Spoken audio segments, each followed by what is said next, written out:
पहले तो अमिता जी आपका बहुत बहुत स्वागत है। Thank you so much. और आपका वास्ता कहानियों की दुनिया से है और आप पिछले 12-13 सालों से स्टोरी टेलिंग कर रही हैं, लोगों को बताती हैं कहानियाँ क्या होती हैं और अलग अलग विषयों को समाहित करते हुए बच्चों को भी आप कहानी बोलना और पढ़ना सिखाती हैं। बताएं कि कैसे आप कहानियों की दुनिया में आई और किस प्रकार से आपने स्टोरी टेलिंग को एक अपना प्रोफेशन बनाया। देखिए, कहानियाँ जहाँ तक मेरा ताल्लुक़ है, मैं शुरू से कहानियाँ सुनाती हूँ। आज 12-13 साल से तो मैंने इसको अपना प्रोफेशन में इंक्लूड किया है, पर अदरवाइज़ कहानियाँ सुन के ही कुछ बच्चे मेरे साथ बड़े हुए हैं। उसमें से एक बच्ची है मेरी कज़न निधि अग्रवाल, जिसने मुझे ये कंसेप्ट सुनाया और हम दोनों ने ये चीज़ स्टार्ट की और उसी ने मेरे ये प्रतिभा को पहचाना और उसने बोला कि तू कहानियाँ बहुत अच्छी सुनाती है, तो चल हम लोग कहानियों से ही कुछ करते हैं। तो तब से फिर मैंने स्टोरीज़ एंड बियॉन्ड शुरू किया और तब से हम लोग ने ये कहानियों का सिलसिला शुरू किया है। क्या बात है। तो स्टोरी एंड बियॉन्ड को शुरू करने का और भी क्या ख़ास मकसद आपका रहा है और इस मकसद को कैसे आप सार्थक होते हुए देख रही हैं? देखिए, कहानियाँ तो आज आप इतने बड़े हो गए, यदि मैं आपको भी कोई कहानी सुनाऊंगी तो आप भी बहुत इंटरेस्टेड। और कहानियों के ज़रिए हम बच्चों को बहुत अच्छी चीज़ें और बहुत सही तरीके से इंटरेस्टिंग वे में सुना सकते हैं।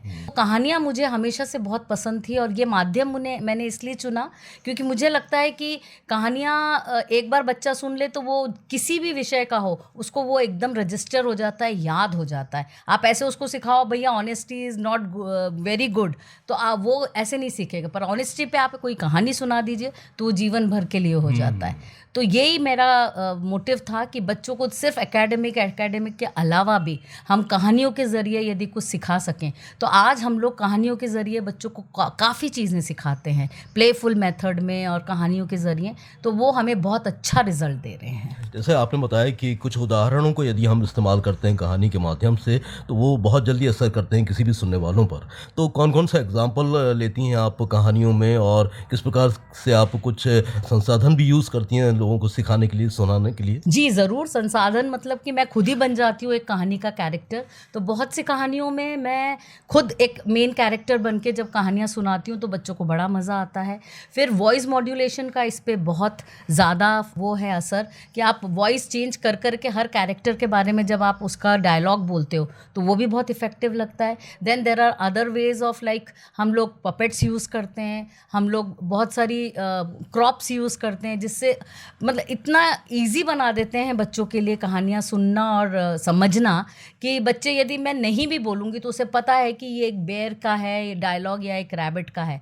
तो जैसे मैं एक कहानी हमेशा सुनाती हूँ बच्चों को और वो एनिमल्स के ऊपर है। 4 साल के बच्चों को जब ये कहानी सुनाती हूँ तो आप ऐसे यदि फीचर्स बताने लगे कि हाथी is grey in colour, it has a trunk, it has 2 tusk and all, तो बच्चों को वो रूटीन लगेगा। पर ये एक कहानी के ज़रिए मैं उन्हें इतनी अच्छी तरीके से एनिमल्स के फीचर्स बता देती हूँ कि वो कभी भूलते नहीं हैं। तो कहानियों के ज़रिए हम बहुत चीज़ें सिखा सकते हैं। आप कोई भी टॉपिक लेके उनको जब बताते हो, जैसे एक पुलिस वाली कहानी मैंने बताई थी, ब्यूटी इज़ लॉस्ट। तो ब्यूटी क्या है? ब्यूटी वॉज ए बफेलो, तो उसका नाम ब्यूटी था। आप बफेलो को ब्यूटी बोल रहे हैं तो एक ह्यूमर वैसे ही हो गया। और उसके बाद वो पुलिस वाले का कैसा रोल था और उसने कैसे ब्यूटी को पकड़ा, क्या क्ल्यू यूज़ किया, तो that was also very interesting story. ऐसे हम लोग बस बच्चों को बताते हैं। तो आप जो कहानी सुनाते हैं अमिता जी, वो इंग्लिश में होती हैं कि हिंदी में? देखिए, यदि छोटे बच्चे हैं बहुत तो यूजुअली मैं बायलैंग्वेज यूज़ करती हूँ, पर mostly because it is a English class, तो हम चाहते हैं कि बच्चे हमारे साथ जब आ रहे हैं तो अंग्रेज़ी में ही बोले। और सिर्फ हम ही नहीं बोलते, जो कहानियाँ मैं सुनाती हूँ वो बहुत बार मैं बच्चों को रीटेल करवाती हूँ कि अच्छा बेटा, आपने मेरे से कहानी सुनी, अब आप मुझे बताइए कि क्या था कहानी में। तो बच्चे बहुत अच्छे से बताते हैं, पर हम लोग मोस्टली इंग्लिश का उपयोग करना ज़्यादा चाहते हैं बिकॉज बच्चों को हम पढ़ाई इंग्लिश रहे हैं। पर हाँ, छोटे बच्चों हम एक्सपेक्ट नहीं कर सकते कि वो पूरा अंग्रेज़ी में समझे, तो हम बायलिंगुअल करते हैं। तो स्टोरी एंड बियॉन्ड को शुरू जब आपने किया था तब आपने क्या देखा था और आज इतने वर्षों में आप क्या परिवर्तन पा रही हैं कि लोगों की कहानी सुनने के प्रति रुचि कितनी जागृत हो रही है और बच्चे किस प्रकार से उन्मुख हो रहे हैं आपकी क्लास को अटेंड करने के लिए? देखिए, कहानियाँ सुना के आगे पढ़ाना, स्टोरीज़ एंड बियॉन्ड हमने नाम ही इसलिए चुना क्योंकि हम स्टोरीज सुना के और उसके आगे की कहानी बताते हैं। तो जैसे हमारे यहाँ जब बच्चा आता है, और ये पूरा कंसेप्ट जो है वो निधि अग्रवाल का है, जिसके जिसके साथ मैंने साथ दिया और हम लोग आज यहाँ तक पहुँचे। रिजल्ट्स तो बहुत अच्छे हैं, बच्चे कहानियाँ सुनने के लिए हमेशा तत्पर रहते हैं, हमेशा तैयार रहते हैं। और हम लोग पहले कहानी सुनाते हैं, फिर उसमें से उसकी वोकैबुलरीज बताते हैं बच्चों को, तो वो बच्चों को हमेशा याद रहता है उस वर्ड का मीनिंग। आपको वर्ड टू वर्ड नहीं बताएंगे पर बच्चा समझ जाता है कि वो वर्ड का क्या मीनिंग है। तो ये हुआ बियॉन्ड की बात। स्टोरीज तो हम बताते ही हैं, तो इस तरह से हम लोग ये सिखाते हैं। अमिता जी, एक सवाल मेरे ध्यान में ये आ रहा है कि अब चूंकि जैसे जैसे हम विकास की तरफ अग्रसर हो रहे हैं, नए नए विषय हमारे जीवन में समाहित होते जा रहे हैं, नए नए मुद्दे शामिल होते जा रहे हैं, तो नए मुद्दों से परिचित कराने का भी आप इसमें कोई आपने स्कोप रखा है ताकि बच्चे कहानी के माध्यम से हमारी ज़िंदगी की नई चीज़ों को भी सीखें?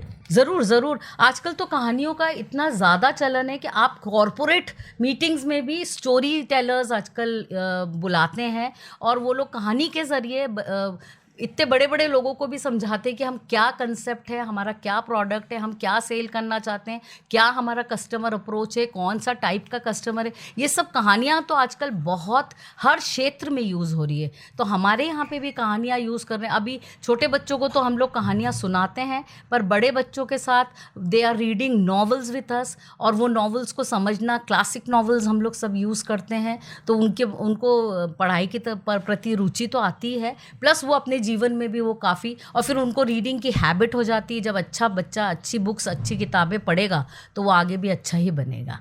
और उन बच्चों को जिन्हें आप ये कहानियाँ सुनाती हैं, सिखाती हैं, वे अपने इन कहानियों का उत्कृष्ट प्रदर्शन भी कर सकें, मंच पर कुछ साझा कर सकें अपने दिल की बात, उसके लिए भी आप कुछ कार्यक्रम चलाती हैं? हाँ हाँ, ज़रूर। सारे बच्चे, जैसे यूजुअली तो हमारी क्लास में हम लोग रीटेलिंग ऑफ द स्टोरी बहुत रखते हैं, पर जैसे हम लोग स्कूल्स भी विज़िट करते हैं, हम लोग स्कूल्स में भी जाके कहानियों का करते हैं और बच्चों को इन्वॉल्व करते हैं। और बच्चे ज़रूर, जो मैं सुनाती हूँ, जो हम लोग सुनाते हैं कहानियाँ, उसको घर जाके भी वो लोग हूबहू, पेरेंट्स आके हमें कमेंट करते हैं कि हमारे बच्चे ने इतनी अच्छी कहानी सुनी और आज ये नया वर्ड सीखा मैम, जो मुझे भी नहीं। एक पेरेंट ने मुझे बोला ये वर्ड तो मुझे भी नहीं आता था मैम, तो जो मेरी बेटी ने आपकी कहानी के थ्रू सीखा है। तो बच्चे बहुत अच्छे, और जब वो लोग रीटेल करते हैं तो उसका तरीका ही अलग होता है और वो इतना अच्छा बताते हैं, तो वो लोग कहीं ना कहीं वो कहानी का यूज़ तो करते ही हैं। स्टोरी की जर्नी में आपको कुछ जो अचीवमेंट हासिल हुए हैं उसके बारे में भी कुछ बताइए। आपको कुछ विशेष उपलब्धियां हासिल हुई हैं और आपके इस काम को सराहना मिली हो? जी जी, सराहना तो भगवान की कृपा से मुझे बहुत मिली है, और इसका मैं पूरा श्रेय निधि अग्रवाल को ही देती हूँ, क्योंकि उसने, यदि मेरी ये प्रतिभा तो बहुत सारी चीज़ों की होती है आप में, पर किसी को उसको पहचानना और उसको सही राह दिखाना ये बहुत ज़रूरी होता है लाइफ में।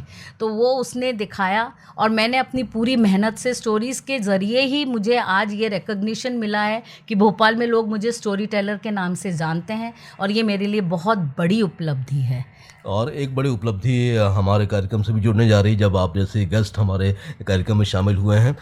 इससे पहले कि हम बात को ख़त्म करें, अमिता जी, एक आध कोई स्टोरी का आप नमूना ज़रूर हमारे श्रोताओं को दिखा दीजिए, सुना दीजिए, ताकि उनको भी आनंद आ जाए, क्योंकि आपका स्टोरी सुनाने का जो तरीक़ा है वो बहुत ही डिफरेंट है। सही कह रहे हैं संजय जी। ज़रूर मैं आपको एक कहानी सुनाऊंगी जो मुझे बहुत पसंद है वो कहानी। उसका नाम है मंकी पजल। और ये कहानी है कि एक मंकी का बच्चा जब सुबह उठता है, तो हम बच्चों को पूछते हैं, जब आप सुबह उठते हो तो आप सबसे पहले क्या देखना चाहते हो? तो वो बोलते हैं मम्मी, क्योंकि मम्मी ही उन्हें उठाती हैं। तो जब मम्मी नहीं उठाती है तो आप कैसे बोलते हो? इधर उधर घूमते हो और बोलते मम्मा वेयर आर यू, ऐसे बोलते हो ना। तो ऐसे ही मंकी का बेबी एक दिन उठता है और देखता है अरे मेरी माँ तो नहीं है। तो वो फिर सब रूम्स में जाके देखता है, मम्मा मम्मा, सब जगह चिल्लाता है mama where are you, where are you, रोने लग जाता है। फिर वो पेड़ के नीचे आके बैठ जाता है उदास। तो वहाँ से एक बटरफ्लाई निकलती है। बटरफ्लाई देखती है अरे ये मंकी का बेबी तो रो रहा है। तो वो आती है उसके पास और बोलती है अरे what happened, why are you crying? My mamma is lost, I don't know where is she. अरे अरे don't cry, don't cry, just tell me how does your mamma look like, I will try to find her. My mamma is big. अच्छा, she is big. Oh, don't cry, don't cry. I have seen her near the stream. She was drinking water there. चलो butterfly, मुझे वहाँ ले चलो. The butterfly takes the baby monkey to the stream. And when the baby monkey sees the animal which was drinking water, he gets upset and no, this is not my mama, this is elephant, and my mama is not grey, she doesn't have long big ears, उसके पास trunk भी नहीं है, tusk भी नहीं है, knobby knees भी ना, and my mama's tail coils round the tree. Oh, sorry. Okay, I will take you. I have seen her near the mango tree. And then the butterfly takes the baby monkey near the mango tree. And the baby monkey again cries and says, no, this is not my mama, this is snake. And my mama has legs, this is not. Butterfly, please don't take me all these places. सो इस तरह से butterfly उसको different animals के पास ले जाती है. तो इस तरह से आप एनिमल्स के फीचर्स बच्चों को कितने अच्छे से सिखा सकते हैं. एंड फाइनली देन बटरफ्लाई बोलती है कि अच्छा आप मुझे अच्छे से तो बताओ कि आपकी मम्मा कैसे लगती है. तो बेबी मंकी बोलता है वो तो मेरे जैसे लगती है.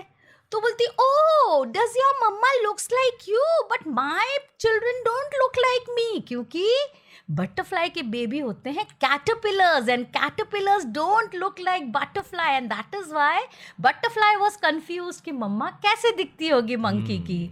तो इस तरह से बटरफ्लाई के बेबीज के बारे में भी आप जान गए और बहुत सारे एनिमल्स के बारे में भी जान गए. क्या बात है. बहुत ही भावों के साथ आपने अमिता जी कहानी सुनाई. और आप जब इन भावों के साथ बच्चे देखते हैं सुनते हैं तो उन पर पूरा ऐसा असर होता है कि वो कहानी उनको कंठस्थ हो जाती है. बिल्कुल. तो लोग कहानी की दुनिया से जुड़े रहें, कहानी को संसार में गोते लगाते रहें. इसके लिए आप क्या कहना चाहती हैं हमारे इस कार्यक्रम के माध्यम से? मैं ये कहना चाहती हूँ बड़ों से बड़ों बच्चों को भी और बड़े बुज़ुर्गों को भी कि कहानियाँ बहुत अच्छा माध्यम है लोगों को सिखाने का, पढ़ाने का, अच्छी चीज़ें सिखाने का. तो आप कहानियाँ सुनना, सुनाना और पढ़ना कभी भी ना छोड़ें. वो सबसे आपके हमेशा की साथी हैं वो. तो आप कितने भी बुज़ुर्ग हो जाएं, कितने भी अकेले हो जाएं, पर यदि आपके पास कहानियों का ढेर है तो आप कभी भी उसको कहीं भी सुना सकते हैं. और कभी भी आपको उस प्यार की कमी नहीं मिलेगी जो आपको लगता है कि अरे मैं तो अकेला हूँ. नहीं, आप कहानियों के माध्यम से लोगों से हमेशा जुड़े रहेंगे.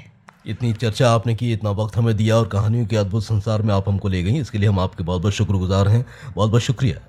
Thank you so much Sanjay ji. मुझे भी बहुत अच्छा लगा आपसे बात करके और मेरे लिए बहुत गर्व की बात है. रियली धन्यवाद बहुत.